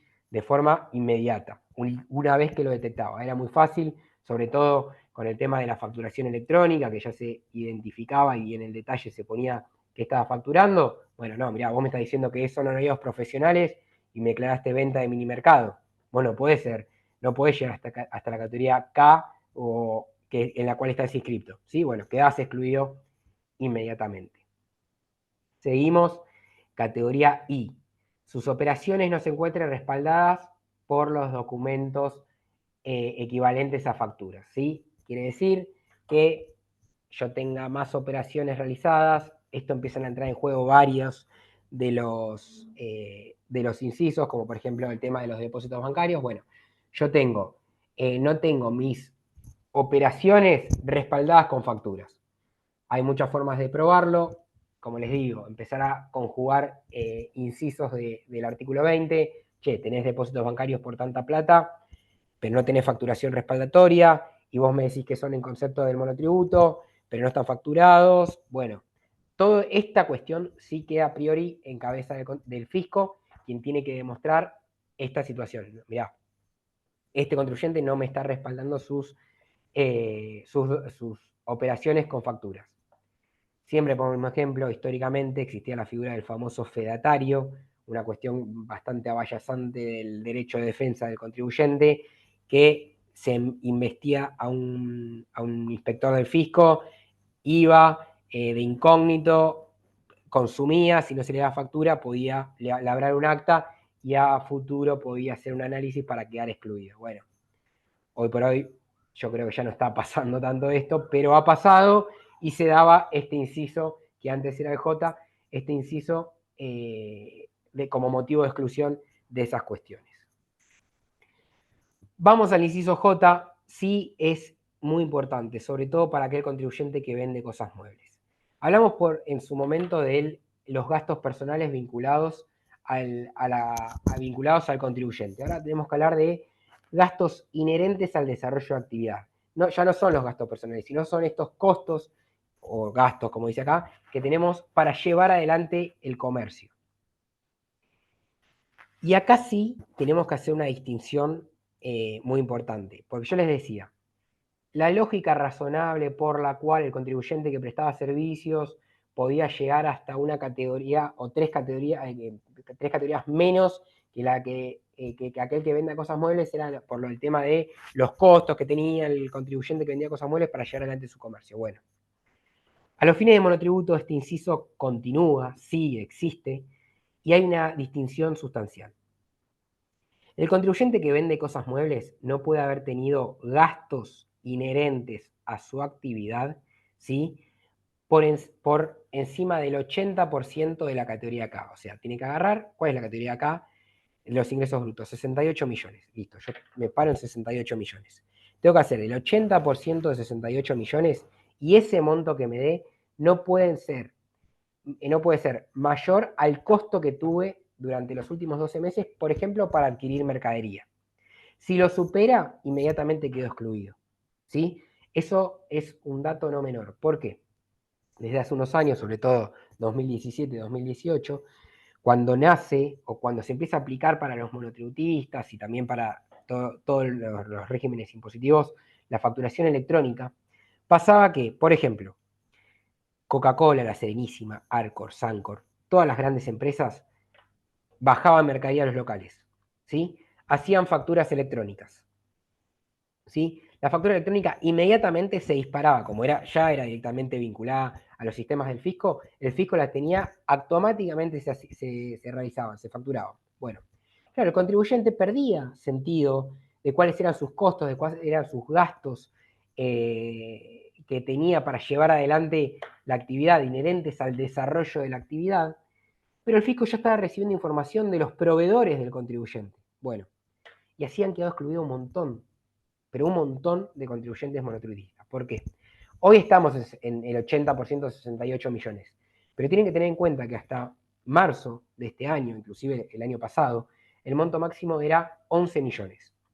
Yo les decía que hasta el año 2016 el contribuyente que vendía cosas muebles tenía hasta 600.000 pesos. Bueno, hagan el 80% de 600.000 pesos, que duró muchos años, antes era menos aún, y si superaba ese 80%, hoy también, si supera el 80% de 68 millones, queda excluido. Con esta lógica razonable de que tienen más gastos aquellos que vendan cosas muebles sobre el que preste servicio, el contribuyente que preste servicios no va a poder superar el 40% en concepto de gastos inherentes al desarrollo de actividad de la categoría K de los 68 millones. Pero bueno, esto es obvio, ¿no? ¿Qué puede gastar un abogado? ¿Se puede comprar una computadora? ¿Se puede comprar un traje? ¿Se puede comprar un escritorio? No mucho más, ¿sí? No va a tener gastos tan grandes que requieran el 80%. Por eso sí, en este caso, sí esta diferencia sustancial del 80 al 40%. Pero bueno, tengan en cuenta que hoy por hoy con la facturación electrónica, la modificación es la notificación del fisco de cualquier facturación que se realice es automática, llega al momento. Entonces el fisco ya sabe todo lo que los proveedores le venden a los contribuyentes monotributistas que que están consumiendo, en realidad no es consumiendo, sino están gastando para llevar adelante su actividad. Este es uno de los incisos más importantes también del artículo 20 del monotributo. Y bueno, el último inciso, esto queda, siempre se va pasando modificación tras modificación, es el tema del registro público de empleadores con sanciones laborales. ¿Sí? Necesita, a ver, si un contribuyente es reincidente en este registro, quedaría automáticamente excluido del monotributo. ¿Pero qué requiere? Punto uno, aparte de la residencia, necesita que ambas sanciones estén firmes. Una vez que ambas sanciones estén firmes, recién ahí quedaría excluido el contribuyente monotributista. No sé si hay alguna pregunta, pero bueno, Marce, capaz que fuiste respondiendo. Este es el inciso más importante que hay para, para el régimen de monotributo. Es el más importante de todos porque ven que repetimos un montón de las primeras cuestiones que hablamos con respecto a los requisitos objetivos y con todos los puntos que hemos mencionado, pero es el artículo más importante. ¿Por El qué? artículo Porque 20, vos estás hablando el del artículo 20, artículo 20, sí, que son porque las exclusiones. exclusiones, Mm, exactamente. ok. Y acá van a ver, yo les expliqué que el fisco, como en la mayoría de las cuestiones de materia tributaria, tiene 5 años para fiscalizar para atrás. Van a ver desde cuándo quedó excluido. La exclusión automática del régimen se da desde la hora cero del día que se verifique la misma. Entonces, como decíamos antes y como decía Marce, al no estar discriminado el IVA, no tengo posibilidad, bueno, prácticamente están pagando en bruto. Van a pagar en bruto todo lo que le corresponda en concepto de impuestos por fuera del monotributo, IVA, ganancias, desde el día que se verifique la causal de exclusión. No es que ni siquiera vamos al primer día del primer día hábil del año siguiente, no, acá no corre nada de eso. Acá vamos desde el día cero que se verifique la exclusión y hay hasta 5 años para atrás. Fíjense de la Cristian, una Sí, aclaración. Ahora, por eso, a partir del 1 de enero del 2024, cuando un responsable inscripto le facture a un monotributista, el IVA va a estar discriminado. Entonces, ¿para qué va a estar discriminado? Para si en realidad hay alguna causal de exclusión, uno se pueda computar el crédito fiscal. ¿Eh? Entonces, eso es un punto exactamente. que, que le van a hacer una factura más que nada con el IVA discriminado. Exactamente, y es un punto sustancial lo que dice Marce, por lo menos para restar en parte un poco de lo que haya que pagar por la diferencia. Seguimos acá, a ver, repetimos un poco lo del acero, pero quiero llegar a Vamos a tener, Cristian, sí, quiero dejar 5 minutos darle un cierre y por si alguno tiene alguna duda, tendrás 5, 7, 10 minutos sí, más para.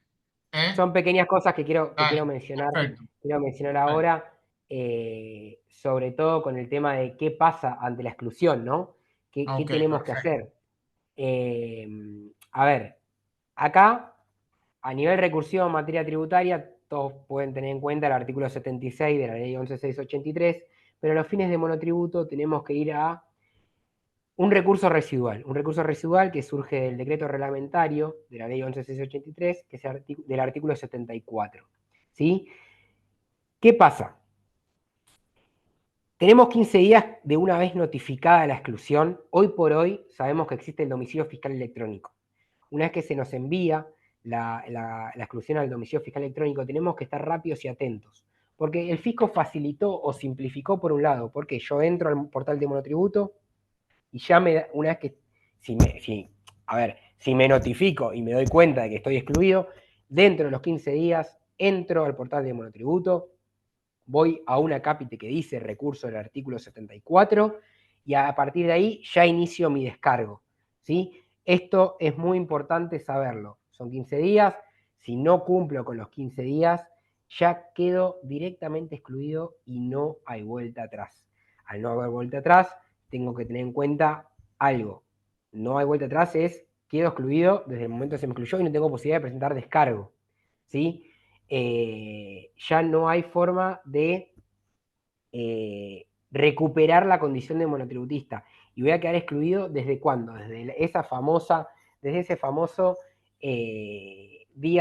hora cero del día que se me detectó la exclusión.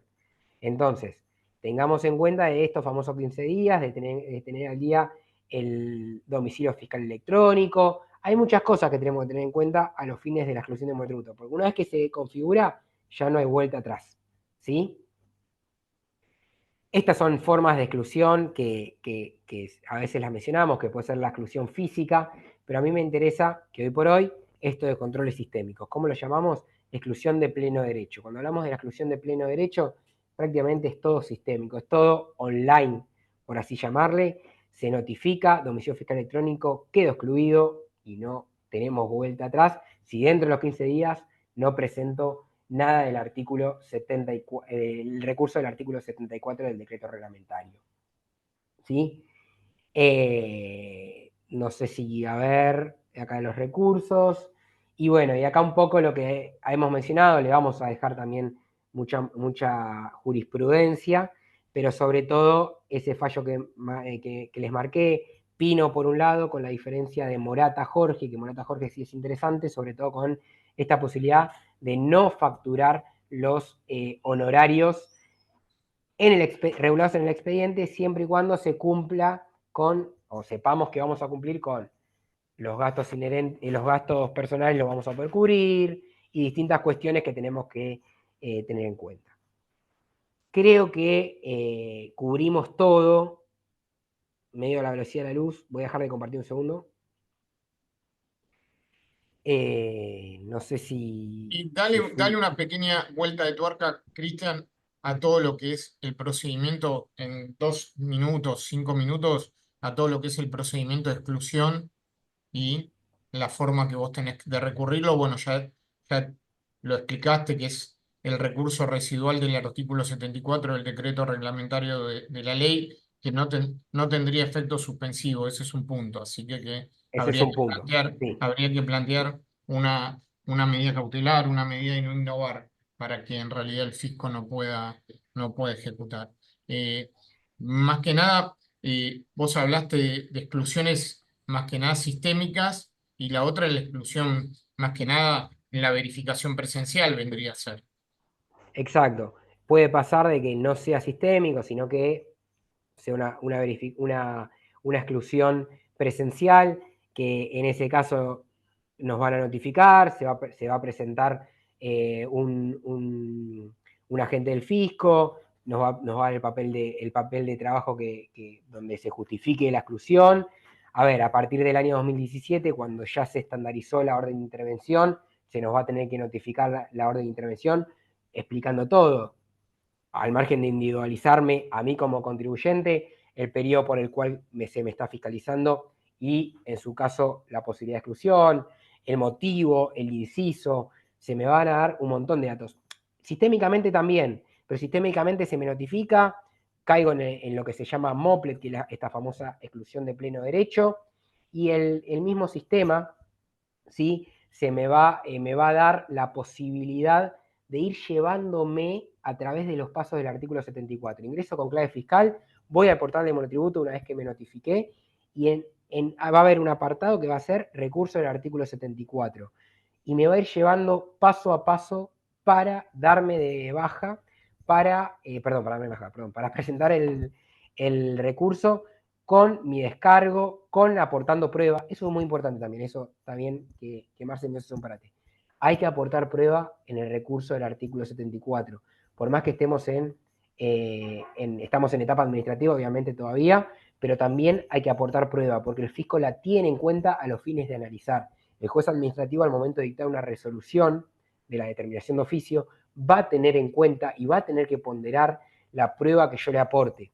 ¿Para qué? Para defenderme de la causal de exclusión de que se me está planteando. Pasó muchas veces que, a ver, hoy tenemos el domicilio fiscal electrónico, pero hace unos años no estaba tan desarrollado. ¿Y qué pasaba? Había contribuyentes que se le decía, mirá, vos tenés 15 días, se publicaba en el boletín oficial la exclusión. y mirá, ya con eso quedas notificado porque estabas publicado en el boletín oficial. Bueno, después se dio un paso. Se publicaba en el portal de AFIP todo el listado de los contribuyentes excluidos. Si te decía, no, mirá, vos tenés 15 días y no viste el boletín oficial y tampoco viste el portal de AFIP donde estaban todos los excluidos. Bueno, hoy tenés el domicilio fiscal electrónico. Por eso es importante tener en cuenta de acordarse de actualizar el mail asociado al domicilio fiscal electrónico, porque te va a llegar un mail donde se te va a notificar la exclusión y tenés los 15 días para presentar el artículo 74 de exclusión de monotributo. Y Sí, el Marcelo. mail aclaremos que es un mail de cortesía. El fisco Obvio. no tiene la obligación de enviarte un mail. O sea que el domicilio fiscal electrónico uno lo tendría que verificar como verifica el domicilio, los expedientes judiciales. Lo tiene que ir verificando. Es un mail de cortesía. Ha pasado que la FIP no ha mandado el mail y bueno, y uno quedó excluido porque no verificó el domicilio, en el domicilio fiscal electrónico. Esa es una cuestión que hay que tener en cuenta. Otra cuestión que hay que tener en cuenta es que hay que solicitar el certificado PYME.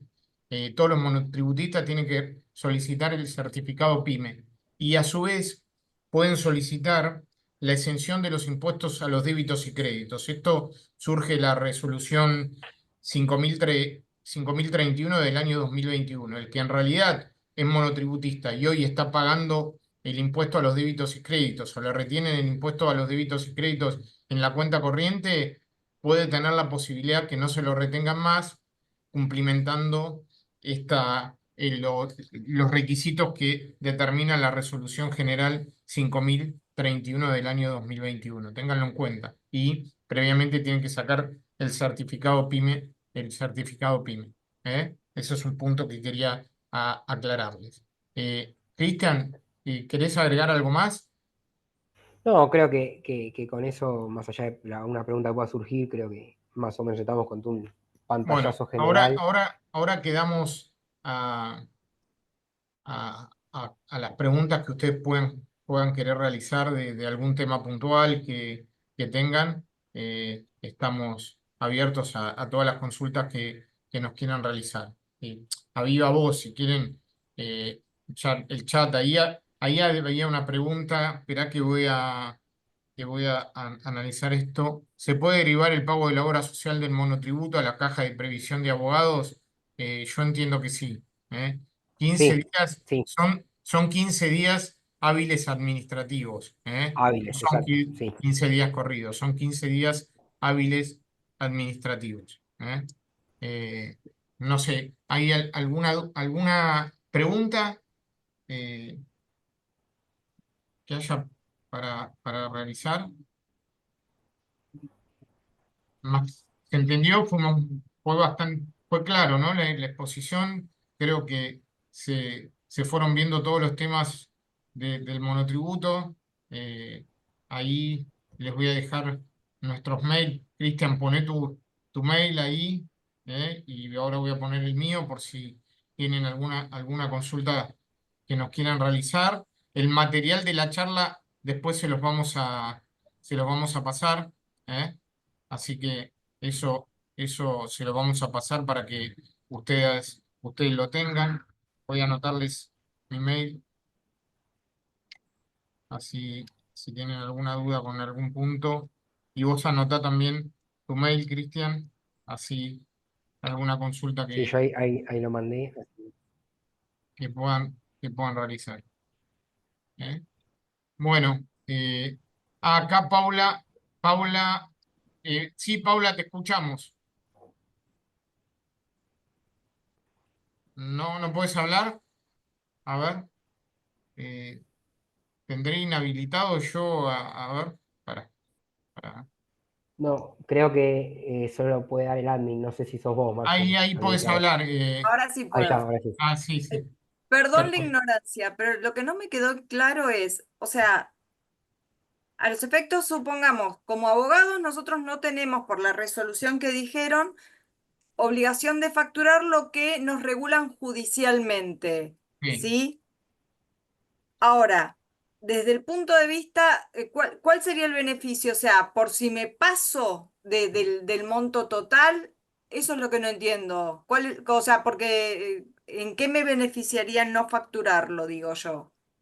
Como para llevar la cuenta por separado. No sé si soy No, clara. Perdón.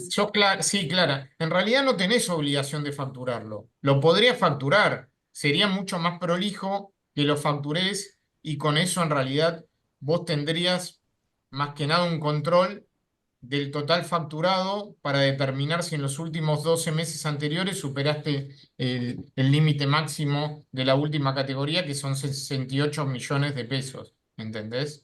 Sí, Entonces, eso sí, por eso. Pero no te entendía. conviene facturarlo, lo que no es un requisito que en realidad la AFIP te diga que los honorarios judiciales los tengas que facturar, pero lo tenés que tener en claro a los fines de considerarlo como un ingreso más, ¿entendés? No sé si fui claro. O sea, no estoy desde el punto de vista de la obligación, no, no habría una obligación fiscal de extender No la hubiese, factura, una pero, no hay una obligación desde el punto de vista del régimen de facturación. ok, No tenés una obligación. Lo que sí lo tenés que tener en cuenta a los fines de determinar que es un ingreso más. Y lo que te decimos que por una cuestión de practicidad, si vos no lo tenés facturado, puede ser que no lo tomes en cuenta. ¿Entendés? Y al no tomarlo en cuenta, puede significar que quedes excluido o a su vez que estés mal categorizada y que estés pagando una categoría que no es la correcta. ¿Eh? ok, porque digo, esos que están facturados, digamos, más allá de que lo facture o no, quiero decir, puede ser que la FIP se entere de de esa regulación de honorarios. O sea que, digamos, de alguna manera es una manera de información de los ingresos que percibí. Sí, no tiene todavía un cruzamiento de información con respecto a los honorarios judiciales. No hay, pero no quiere Ok, decir que en algún momento no lo haya a ver, ¿entendés? Es más que Exacto. nada para tenerlo vos en cuenta, porque esos, vos no te olvides que esos honorarios judiciales no te lo van a pagar en efectivo, te lo van a acreditar en alguna cuenta bancaria. Entonces, vos tendrías que analizar todos los depósitos de la cuenta bancaria para determinar que te coincidan todos esos depósitos con alguna prestación de servicio que realizaste. Si no, vas a tener que demostrar que ese depósito bancario no está relacionado con tu actividad, pero lo vas a tener que probar, ¿entendés? Como puede ser el depósito de la venta de un auto, el depósito de la venta de un departamento, etcétera, etcétera, ¿entendés? Ese es sí, un punto que vas a tener que tener en cuenta. muchas gracias. No, de nada. Eh, ¿Alguna otra pregunta? Sí, creo que ahí Elba levantó la mano. Ah, Elba, te escuchamos. Sí, ¿Me escuchan? Buenas sí. tardes. Sí, Quería hacer ¿qué una tal? consulta. Cuando mencionaron que no había que superar cada Mm. parámetro, por ejemplo, de cada categoría, por ejemplo, el parámetro de alquileres devengados se refiere al alquiler que yo abono en virtud de la actividad que estoy realizando, ¿verdad? Sí, está bien la Bueno, pregunta. Capaz que no con el inmueble que yo uso para vivir. perfecto. En ese caso, el máximo del monto, ahora ya no tengo la filmina, pero creo que era la categoría más alta, no sé si llegaba a los 5 millones o algo así, 4,5 millones. 4 millones y medio, pero eso se supera fácilmente, 4 millones y medio dividido 12, 380.000 pesos por mes uno paga en alquiler. O sea, es Bueno, probable que, pero es Elba, probable que vos mis no, ingresos, es probable que perdón, es probable que mis ingresos brutos no superen la categoría C, pero sí lo supero rápidamente con los alquileres, ¿verdad? ¿Puede ser? ¿O lo Sí, sí, claro. interpreté erróneamente? No, está bien. Pero no nos olvidemos que esto es un régimen simplificado, o sea que en realidad para pequeños contribuyentes. para pequeños contribuyentes, o sea que puede ser que algún parámetro, algún contribuyente quede excluido por algún parámetro. Pero por eso, el la apreciación mía era el parámetro que corresponde a alquileres de vengados es muy bajo con respecto a los ingresos. O sea, yo Sí, pues, no, sí, eso es puedo un, quedar, o entiendo, sea, pero eso sería más que nada es una cuestión de política fiscal y más que Ah, nada Exacto. de un tema que lo tendría que resolver el Congreso mediante la Bien. modificación de la ley de monotributo, ¿entendés? Es un tema, Claro, entonces puede está ser bien la apreciación. Perfecto. Yo que quería sea corroborar si la apreciación un mía era correcta. parámetro Muchas bajo, es gracias. verdad, es bajo. Pero bueno, también en realidad acá hay que tener en cuenta también el profesional que trabaja desde su casa, ¿no? El profesional que trabaja desde su casa no tiene que tener en cuenta ningún parámetro de estos en sí, sino el Claro. parámetro que va a tener en cuenta es el parámetro ingresos brutos, ¿no? En ese Claro, sentido. sí, obviamente que a partir de la virtualidad se redujo, pero no obstante hay estudios, o bueno, o uno, Sí, yo por ejemplo, sí, es alquilos verdad. de estatus Sí. compartidos porque No, pago lo que mediación. puede, si en realidad uno tiene compartido un estudio, lo que tendría que Sí, hacer es en realidad tener un contrato de locación, que ese contrato de locación determine que lo debía, está alquilando un condominio más que una perfecto, persona sola. Y con perfecto. eso, en realidad, uno puede distribuir los diferentes alquileres para los diferentes abogados del estudio. Hay un fallo ahí donde en realidad la persona compartía el estudio y también compartía todos los gastos y pudo demostrar que el gasto de la secretaria y el gasto del alquiler no eran gastos solamente de él, sino que eran gastos que los compartía con otros colegas. Entonces ahí también se puede demostrar que uno puede llegar a compartir algunos gastos. Bueno, entonces vamos a dar por finalizada la charla. Les agradecemos a todos los presentes. Nosotros somos parte del Instituto de Finanzas y Derecho Tributario del Colegio de Abogados. Eh, Está abierta, el instituto está abierto a todos los colegas que quieran participar. Así que si alguno de ustedes quiere participar, me manda un mail y yo lo incorporo a un chat que tenemos entre todos los miembros del instituto y a su vez cada tanto hacemos algún seminario o alguna reunión para que uno esté más vinculado con el tema tributario, en sí.